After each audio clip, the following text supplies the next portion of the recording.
అంటే ఇస్లాం కొత్తదే. మేమంతా ఇక్కడ వాళ్ళమే మతం మార్చబడ్డాము. మన అందరిది డిఎన్ఏ వేరే అయితే చెప్పండి, మనం డిస్కస్ చేస్తాం. అంత ఒకటేగా. మరి ఇప్పుడు గొడవ ఏంటి? కేవలం అక్షరాల కోసం. పేరులో ఏముందని అన్నవాడు వీడు. ఈ గొర్రె మీద ఉన్న అందరికీ చెప్తున్నా, పేరులో ఏముంది అనేటువంటి గొర్రెలకి బాగా చెప్తున్నా. మీరు గమనించండి, కామెంట్లు పెడతారు కదా కింద, వాడి పేరు ఉండదు, యూజర్ అని పెడతాడు, జేఆర్డి అని పెడతాడు. జేఆర్డి అంటే జనార్దనం. పేరు చెప్పడం. ఎందుకు పేరు చెప్పడు? మతం మారిన వాళ్ళు ఏమి ఉండొచ్చు బేసిక్ ఎక్కువగా. ఏమంటే ఇప్పుడు నేను అలా ఒక అతన్ని కొన్ని ప్రశ్నలు వేసాక, బాబు ఇంత పిరికి బతుకు ఎందుకు, నీ పేరు చెప్పు అంటే, నాకేం భయం, నా పేరు లక్ష్మణ్, అప్పుడు మా అమ్మ నాన్నకి తెలియక పనికిమాలిన పేరు పెట్టారు అని కామెంట్ పెట్టాడు. ఉంది.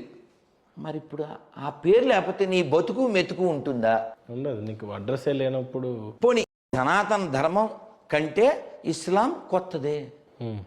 మేమంతా ఇక్కడ వాళ్ళమే మతం మార్చబడ్డాము. మన అందరిది డిఎన్ఏ వేరే అయితే చెప్పండి, మనం డిస్కస్ చేస్తాం.